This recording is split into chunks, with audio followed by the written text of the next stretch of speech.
Good morning, Bay Hills. Hey, wasn't that a beautiful song we just sang? Yeah, I mentioned in the first service that Wesley knew what I was going to be talking about today, but I didn't know the song that he picked, and that was just such a beautiful song that in a few moments you're going to see fits in so perfectly with what we want to talk about today. Well, I'm really excited that you're here today.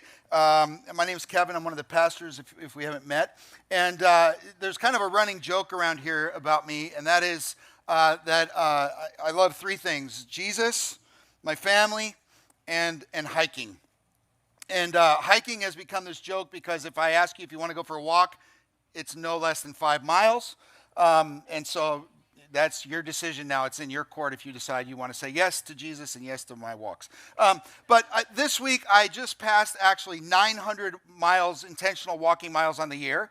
And I did my 98th hike yesterday on the year. And so I'm well on my way to reaching my goal of 1,200 miles. And along with me for a lot of these miles, not all of them, I'm not that mean, has been my little buddy, my little 2-year-old cute Boston Terrier, Coco Chanel Mahaffey. This is Coco right here.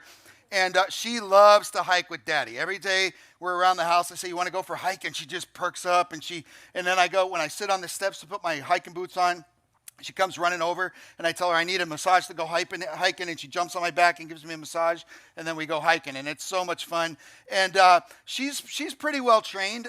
In fact, just like 6 months or so ago, she graduated from puppy training school. I know, I should have put the picture up of that because she got the hat thing, she got the diploma, they had a whole ceremony, it was adorable. And she's pretty good at that. But here's the thing, once in a while I'll let her walk off leash, but the majority of time I keep her on a leash. Because despite how good she is in a classroom and when there are treats involved, when we are hiking, there are certain temptations that she has a very hard time resisting. Particularly if she sees another dog or a cow. She loves to chase the cows. And so she thinks they're just big chew toys, and she wants to run after them, and it's hysterical.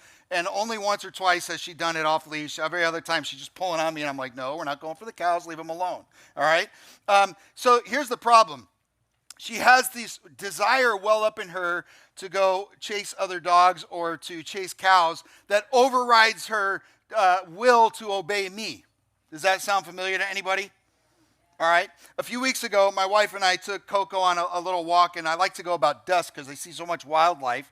And on this particular night, the sun was setting. It was getting a little hard to see. And 3 times during our hike, she saw something in the bushes and started pulling us towards the bushes. And I had her on a leash. And thank God I did, because all 3 times, you know what was in there? A skunk. 3 different skunks, one hike. This is where I hike, people. So if you come on a hike with me, also bring tomato juice to wash yourselves off. But I was so glad I had her on the leash because I was able to maintain our distance. And despite the skunk flaring up and kind of, if you've never seen it, it's quite a sight. They're like, "Hey, bring it on." And I said, "No, we don't want anything to do with you. You don't want anything to do with us, and we'll just go our way, okay?" See, in the places that we hike often, there are things that would not just be fun for Coco to get into or fun to chase like a cow. There are things that wouldn't just be a real mess to clean up.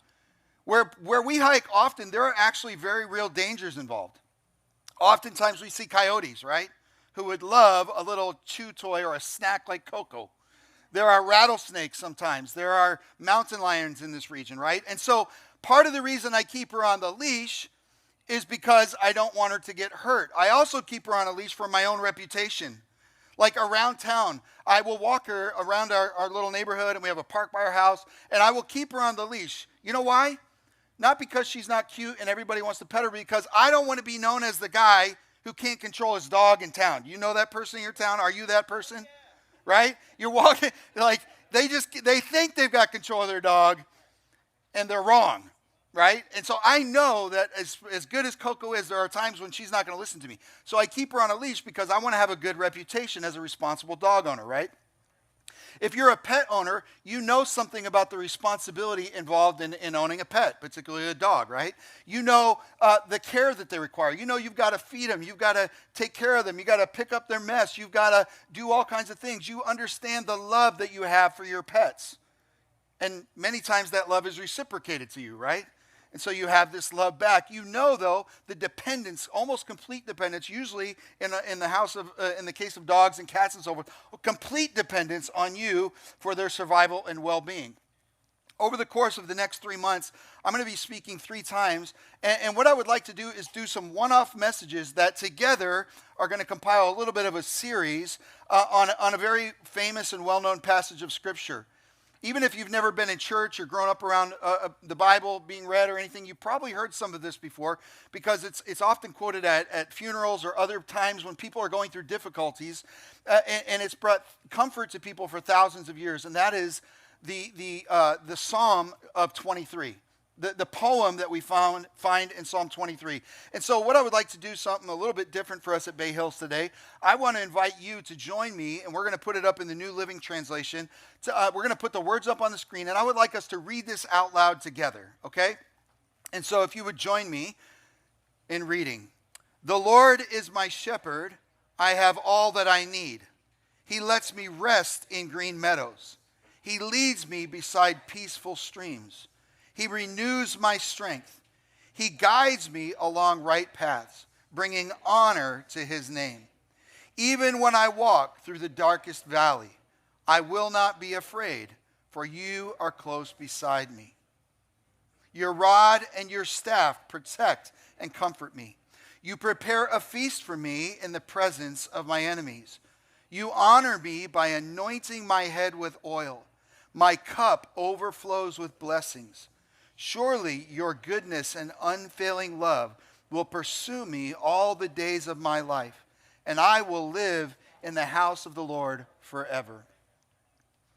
You know, throughout the Psalms, God is personified in a lot of different ways.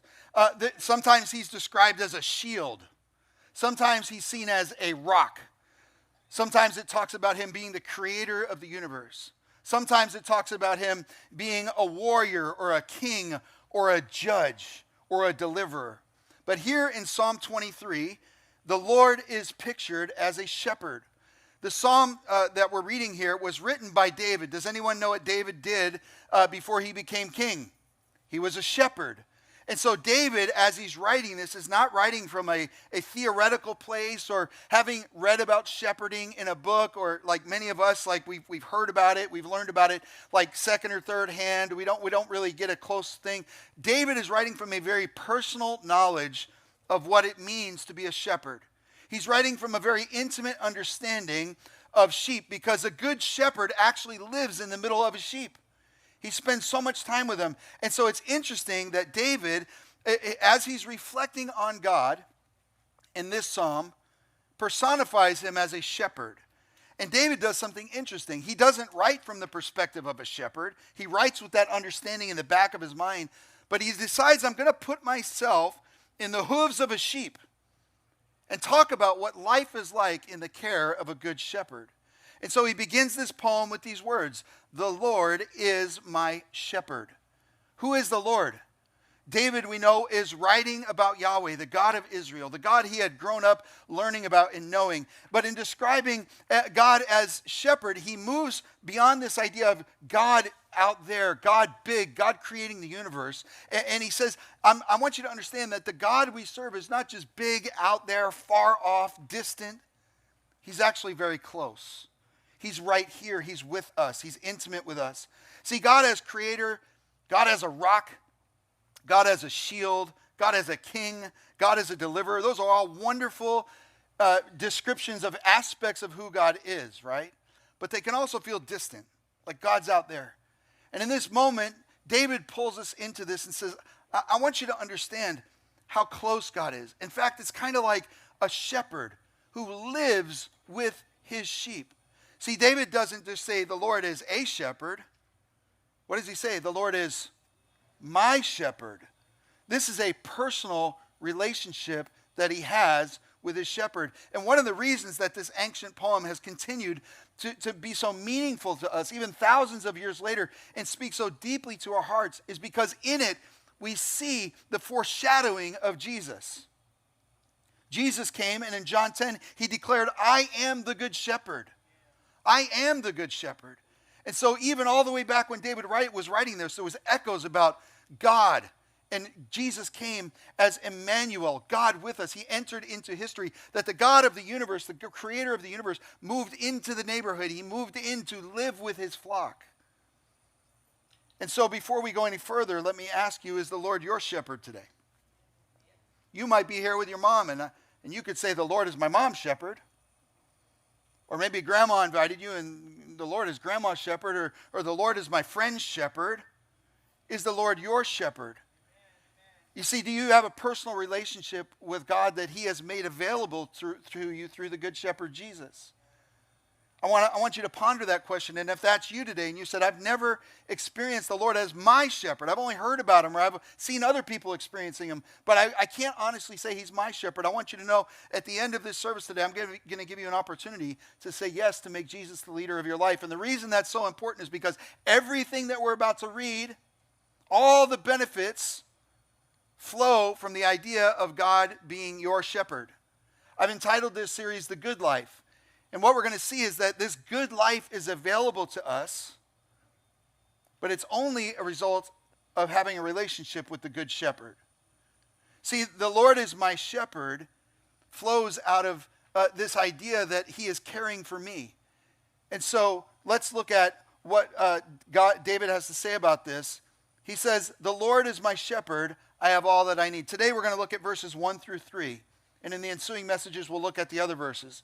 So the first thing is, the Lord is my shepherd, I have all that I need. The obvious implication here is that when the Lord is your shepherd, when he is caring for you, when you are trusting in him as your leader, as your shepherd, there is provision. If you're taking notes, there's a blank there, it's provision.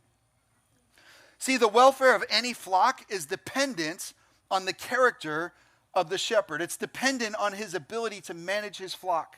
A good shepherd makes sure that his sheep have everything that they need. He makes sure that they have access to good grass. No, we're not talking about California grass. This is not Snoop Dogg the shepherd. This is, the Lord is my shepherd, and he says, I want to make sure you have good grass. I want to make sure that you have the best fields to eat from. I want to make sure that you have good water to drink. When there's a storm that comes, I will make sure that you have appropriate shelter so that you are not harmed by the storm. A good shepherd provides for his sheep whatever they need. But there's more going on here than simply provision. Maybe you grew up hearing this in a different version, and it's this: the Lord is my shepherd, I shall not want. That kind of gets to this other aspect of the Lord's provision. Because the Lord is a good shepherd, and because he takes care of his sheep and they are provided for, here's the thing: they are able to experience, secondly, contentment. Contentment.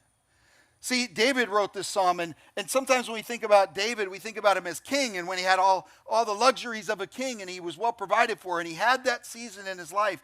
But David didn't always live like that. There was times when David was experiencing poverty. He was on the run. He was experiencing hardship. And despite it all, in fact, this psalm was probably written before he was king. Probably when he had experienced some of this stuff, right? And David says, God has always taken care of me. God has always taken care of me. Whether it was in when I had a lot of stuff good, that was going well, I had success, I had my needs being cared for, or whether I was struggling, I was able to find contentment because I knew that my shepherd was good and he was taking care of me. In other words, I'm able to live without craving other things, without desiring other things, because I know that whatever God needs for me to have, he's going to take care of. He's able to join Paul in Philippians when he said, I know what it's like to have everything. I know what it's like to have nothing. And I've learned the secret of contentment, because contentment is not found in what you have. It's found in knowing whose you are. There's a great little book that I read while preparing this series called A Shepherd Looks at Psalm 23, written by a guy named W. Philip Keller. And Keller, what's interesting is he was a shepherd. He was a sheep rancher, and he tells all these wonderful stories, and he gives you some real insight into this, much like David does for us in this psalm. And he tells one story about a sheep that he affectionately named Mrs. Gadabout. That's a great English name, Mrs. Gadabout, right? And what he does, he describes, he said, I had this beautiful sheep. She was absolutely stunning. She was gorgeous. But she had a problem. She had a flaw. She was restless and discontent.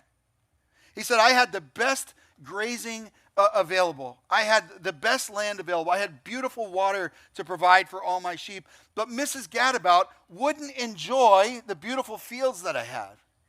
Instead, she would spend all of her time with this beautiful grass here, walking constantly back and forth along the fence, looking outside.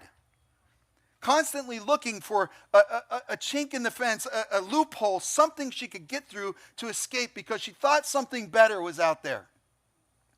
And what happened is she began to get over there, and she was looking to be satisfied with something of an inferior quality.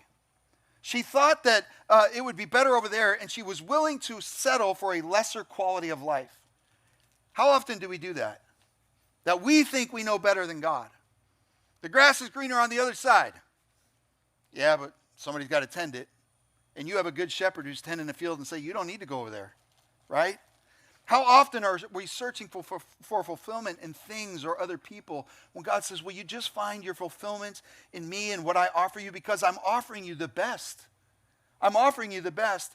And how often do we find ourselves, because we're searching for contentment, or we're not satisfied with what God offers us, that we live with worry and fear and anxiety, and nothing really satisfies the longing of our souls.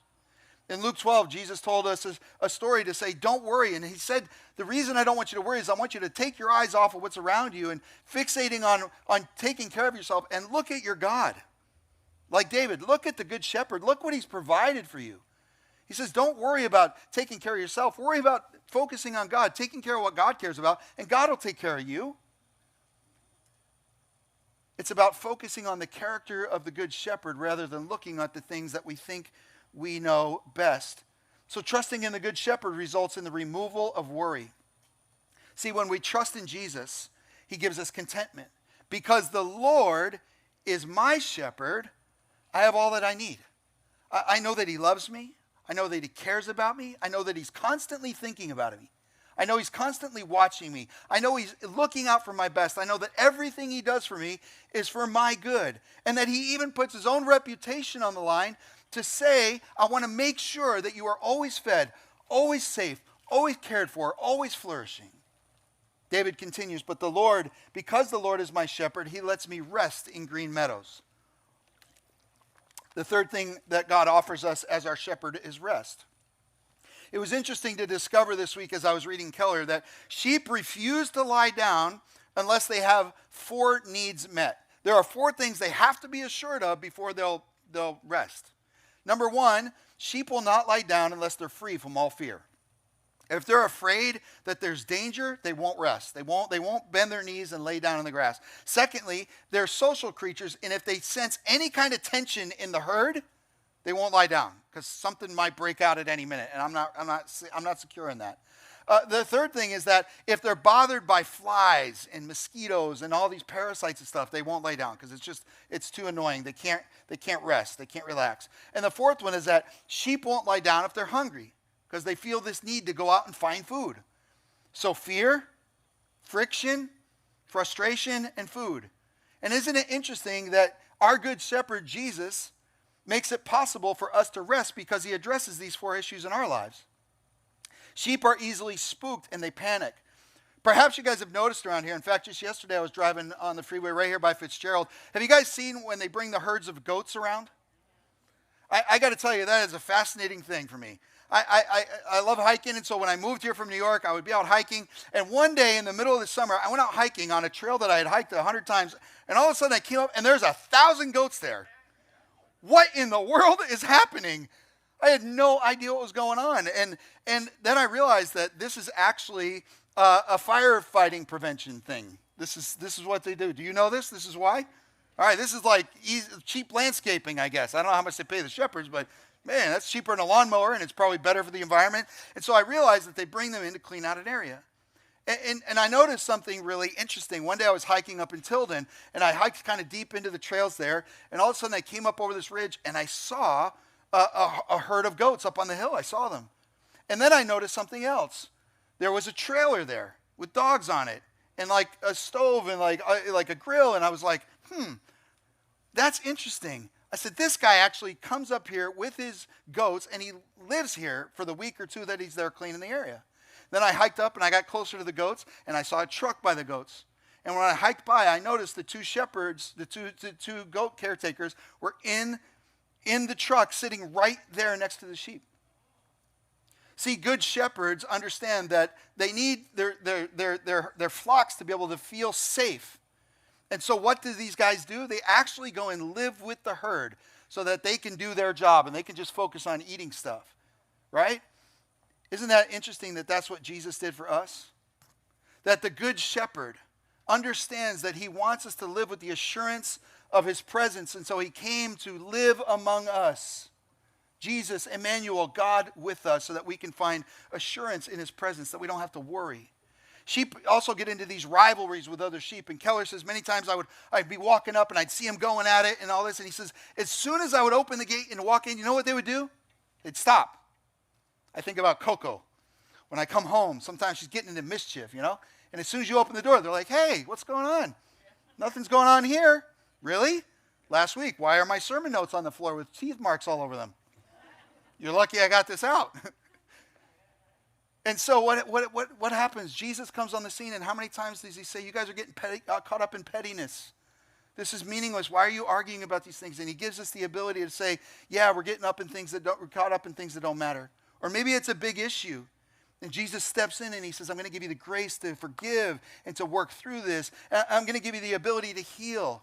Sometimes he even helps us to be able to restore a relationship, right? A good shepherd observing his flock notices when they're being tormented by flies, and mosquitoes, or parasites. How do they know that? Because every day they're looking them over. When I take Coco out for a hike, especially if there's long grass and at certain times of the year, you know what I check her for as soon as we get home? Yeah, I'm looking for ticks. I don't want them on my couch. I don't want them on me. I don't want them on her. And so I look her over very carefully, and a good shepherd does that. He wants to make sure that there's no problems. And if he sees something, just Friday, I had to put Coco's monthly flea and tick treatment on her. I put it right down her back, so she's good for the month. And a shepherd will put ointments and repellents on his sheep so that they're alleviated from all this frustration and suffering. How often that Jesus steps in by his Spirit, and he comforts us in our affliction. He comforts us in our affliction. He brings peace to our minds in the midst of frustration. And lastly, a good shepherd makes sure that his sheep are well fed. And I started to think about the work that's required of a shepherd to provide good food for his sheep. See, a sheep rancher has to care for his land in order to be able to care for his sheep. And so he takes the time. Many times he's out scouting and saying, this could be a good place to have a good grazing area. And you know what he has to do with his own sweat? In his own hands, he has to get out and he has to clear the land of rocks and debris. And then he has to till the soil. And then he has to begin to plant seed and make sure it's watered so that it can grow a good bit of grass so that his sheep can be taken care of. And then once he moves his flock into there, he has to stop them so that they don't overeat. And he has to move them to another field, which means he had to have prepared another field. Jesus said that the condition of our hearts determines how we receive the seed of his word. And his Holy Spirit is constantly working on us to clear out the rocks and the debris in our hearts and the thorns and the thistles so that we can receive his word. And Jesus said, my word is like bread. It is food for you. And so God does that for us just like a good shepherd does for his sheep. He's clearing the fields of our hearts to be able to receive his word so that we can find rest. Next, David says, the Lord is my shepherd, and because of that, he leads me beside peaceful streams. There are a couple of angles we could take with this. One is that sheep are, like I said, are easily spooked. And so fast-running water can scare them, and so a good shepherd will lead them away. Or sometimes this could be a dangerous thing for sheep too. I just was talking to a friend in between services, and they noted that sheep sometimes, if they have the wool, you know what happens to wool when it gets wet? It gets really heavy. And so if they go down to drink in this fast-moving water and it gets their wool wet, you know what it could do? It could suck them into the river and they could drown. And so a good shepherd says, I'm going to keep that away, or I'm going to make sure that I figure out a way to keep their distance from the water or keep them safe when they're drinking there. And so the fourth thing that the good shepherd provides is refreshment. So let's focus on the need for water itself. We all have a need for water, sheep as well. And you know what sheep need? They need good water. But you know what happens if they can't find good drinking water? If they're not carefully watched, you know what they will do? They'll drink contaminated water. They'll drink polluted water that's not good for them, that's filled with parasites because they're thirsty. And then they can get sick and it can cause them harm. And so once again, we're reminded that the good life of a sheep is so dependent on the shepherd. See, a good shepherd, I didn't know this until I was studying that. Do you know that sheep can go months without actually drinking water? It's possible if there is heavy dew on the grass. And so there are certain seasons and certain times of the year and certain places where dew is heavy on the grass, and a good shepherd will know where that happens and when that happens. And once again, you know what he has to do? He has to make a sacrifice that I don't know if I would be willing to make. Because dew happens when, do you know? Early in the morning. One thing I don't do is morning. I don't do no mornings. And so I don't know that I would get up early. But a good shepherd says, I will get up early to make sure my sheep can get to that pasture where there's good dew on the grass. So he has to sacrifice his own sleep, his own rest, to be able to care for his sheep. Another source of water for sheep is a well. And I got news for you. Sheep can't dig wells. Don't know. Hello, Captain Obvious. And they can't put a bucket down there and bring water up. You know who has to do it? The shepherd. He has to know how to find the water that's running under the surface of the earth. He has to know how to drill a well, how to dig down in there. He has to have the ingenuity to pull that water out, and he has to be able to give it to his sheep. And a third way that sheep get water is through springs, through streams. And so a shepherd has to scout out the land and know where are the good drinking spots for my sheep. Whatever the source of water, the important thing to recognize is that it is a good shepherd who leads his sheep to find a good watering place. And when he does that, his sheep are able to find rest and be refreshed. And so trusting in the good shepherd, in your notes, results in the removal of fear. He removes all the need for fear by saying, I'm going to provide for you. So we have this good shepherd who offers us a good life. But here's the problem. Just as sheep are prone to wander, we do too. And when I'm in the care of the good shepherd, I sometimes need to experience, number 5, restoration. Restoration. In Matthew 18, Jesus talks about how a good shepherd, when he realizes one of his sheep is missing, he heads off to go find that sheep. In his book, Keller tells stories of many times he had to do this, that he had to go and find a sheep. He would get up and count and realize one was missing, and he had to go look for it. And what I would like to do, I want to read a little bit of it to you today. And as I read, I want you to do like David and put yourself in the position of a sheep. Think about the feelings and emotions you're having in this situation. And I also want you to pay attention to the mindset of a good shepherd. So here's what he writes. Cast is an old English shepherd's term for a sheep that is turned over on its back and cannot get itself up again. A cast sheep is a pathetic sight. Let's have a look at what this pathetic sight looks like. Lying on its back, its feet in the air, it flails away frantically, struggling to stand up without success. Sometimes it will bleat a little bit for help, but generally it lies there lashing out in a frightened frustration. If the owner does not arrive on the scene within a reasonably short time, the sheep will die. This is but another reason why it is essential for a careful sheepman to look over his flock every day, counting them to see that all are able to be up on their feet. It is not only the shepherd who keeps a sharp eye for cast sheep, but also predators. This knowledge that any cast sheep is helpless, close to death, and vulnerable to attack makes the whole problem of cast sheep serious for the manager. Nothing seems to so arouse his constant care and diligent attention to the flock as the fact that even the largest, fattest, strongest, and sometimes even the healthiest sheep can become cast and be a casualty. Actually, it has often been the fat sheep that are the most easily cast. The way it happens is this. A heavy, fat, or long-fleeced sheep will lie down comfortably in some little hollow or depression in the ground. It may roll on its side slightly or stretch out to relax. Suddenly, the center of gravity in the body shifts so that it turns its back far enough that the feet no longer touch the ground. It may feel a sense of panic and start to paw frantically. Frequently, this only makes things worse. It rolls over even further. Now it is quite impossible for it to regain its feet. As it lies there struggling, gases begin to build up in the rumen. As these expand, they tend to cut off blood circulation to the extremities of the body, especially the legs. If the weather is very hot and sunny, a cast sheep can die in just a few hours. If it is cool and cloudy and rainy, it may survive in this position for several days. Again and again, I would spend hours searching for a single sheep that was missing. Then, more often than not, I would see it at a distance, down on its back, lying helpless. At once, I would start to run towards it, hurrying as fast as I could, for every minute was critical. Within me, there was a mingled sense of fear and joy. Fear that it might be too late. Joy that it was found at all. As soon as I reached the cast sheep, my first impulse was to pick it up. Tenderly, I would roll the sheep over on its side. This would relieve the pressure of the gas in the rumen. If she had been down for long, I would have to lift her onto her feet again. Then, straddling the sheep with my legs, I would begin to rub her limbs to restore the circulation. This often took quite a bit of time. When the sheep started to walk again, she often just stumbled and staggered and collapsed in a heap again, and I would have to do it again. All the time I worked on the cast sheep, I would talk to it gently. When are you going to learn to stand on your own feet? I'm so glad I found you in time, you little rascal. Little by little, the sheep would regain its equilibrium. It would start to walk steadily and surely.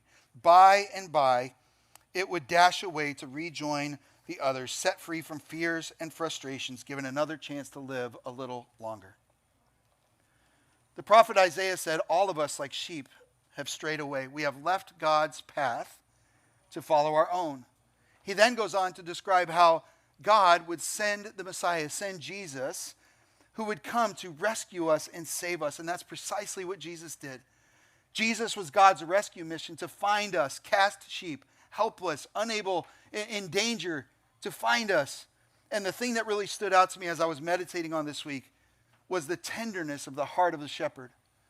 See, when you're lost, when you're out there and you're hurting, God isn't out there with a stick looking to beat you for wandering away.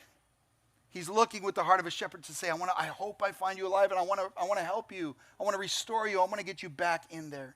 So trusting the good shepherd results in the removal of shame.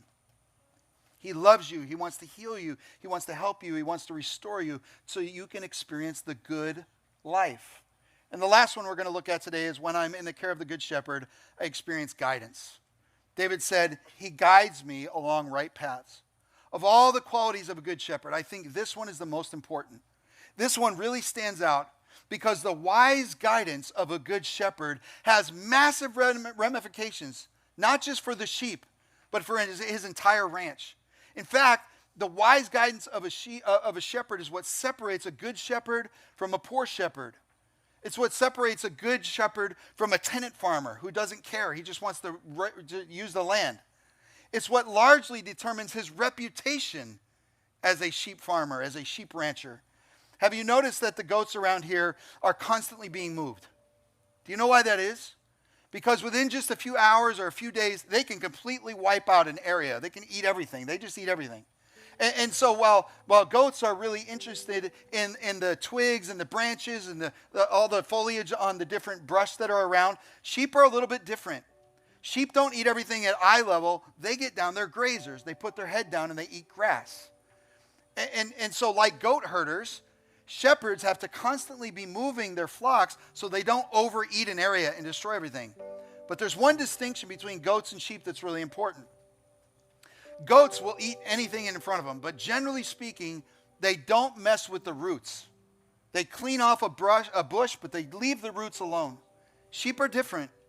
If sheep run out of good grass, and if there's no prospect for anything better, they actually start to pull up the roots, and they will eat the roots, and thereby destroy an entire field. The results can be devastating, not just for the sheep, which then get parasites because the land is not good. It also can destroy the farmer's entire field. It can destroy his reputation as a good shepherd. Once again, we look at how important the shepherd is. He has to know his land.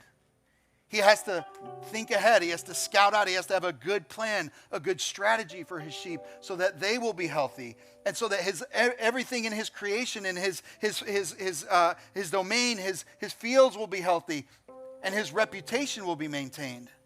David said, he guides me along right paths. Why? Bringing honor to his name. Isn't it interesting that God ties your good with his reputation? God has a great plan for your life. It is a good life. And this life is about our good, but it's about God's glory. He puts his own reputation on the line saying, I'm going to take care of you. Will you trust me to take care of you? Because I have your best interest in mind. He wants what's best for you. And so as we've been thinking about our lives this morning and about the goodness of God, our shepherd, I want to invite you to close your eyes for a moment. And I want you to ask yourself some reflective questions. Ask yourself, when I look at how I'm living right now,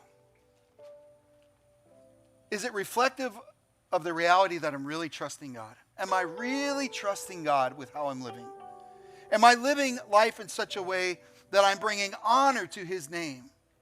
That when people see how I carry myself, they say, you are under the care of somebody who's good to you.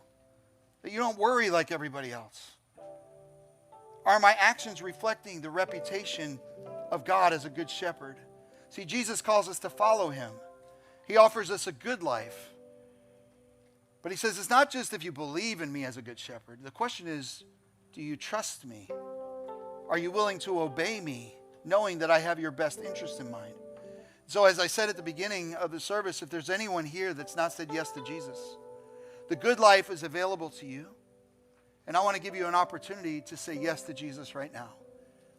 If you're in your seat right now and you've never said yes to the Good Shepherd, all the things we just talked about are available to you and more. But it all starts by saying yes to the Good Shepherd. So right now in the quiet of your own heart in your seat, you could just pray along in your own mind with something like this with me. God, I know that I'm a sinner. I know that like those sheep, I'm prone to wander. I get distracted. I get dissatisfied and I'm constantly looking in other places, and I try to take care of myself, but God, I just mess it up even more. But God, today I see that you love me, that you cared so much about me, that you sent Jesus, the good shepherd, to take care of me, to be with me in this life. And Jesus, today I receive the forgiveness for my sins, like that cast sheep that you want to bring me back into the fold. And God, I say yes to Jesus. I say, Jesus, would you be the leader of my life? Would you heal me? Would you restore me? Would you help me to live the good life that you made available to me? God, would you help me to live for you? And for all of us this morning, I want you to ask, what do you need from Jesus today? If you're in his care, he offers you things. Do you need provision? It's yours. Are you dissatisfied and he offers you contentment? Do you need rest? Jesus said, if you're weary, come to me. I'll give you rest. Do you need to be refreshed? You're just tired and you need to be refreshed. Do you feel depleted? Do you need restoration in a relationship? Do you need guidance?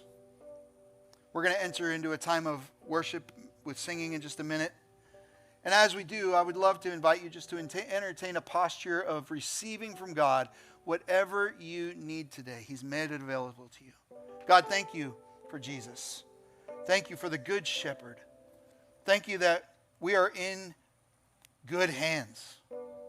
We can trust you. God, would you deepen our faith and our trust in you today? In Jesus' name, amen.